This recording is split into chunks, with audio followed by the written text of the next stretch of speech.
When I start a new project with a designer, especially if the deadlines are tight, I try to prepare a solid brief in advance. Not perfect, just something that would save us both time and confusion. So here's what I actually include. You'll also find a full checklist and a free template in the description.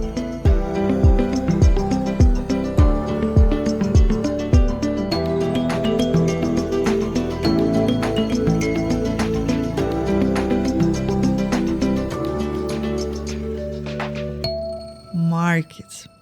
Who are 2 or 3 direct or indirect competitors, and what I think makes this product different? This part often helps both me and the designer spot the product's blind zones or even realize potential creative conflicts. Sometimes that's where the best ideas come from. Vision. Next, I describe the mood and emotion. What's the vibe?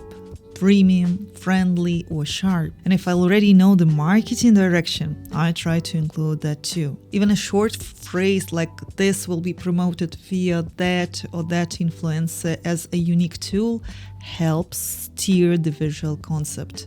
If I'm unsure, I sometimes write myself a few mini exercises to clarify things before the iteration starts piling up. And the technical task. Yes, a list of features followed by what framework we're using and what's supported and what's not. For example, I note animation only works in code, so designers don't include that into the slicing stage. And I always try to highlight the strength of the tech too. That can spark cool visual solutions. One thing I've started doing more lately, writing down how I evaluate the design. The result. Sometimes it's speed, better ideas than I expected, or clear communication. I usually note 2 or 3 main criteria for myself and refine them after the first design iteration. You can share them with a designer or project manager, or just keep them to better understand yourself.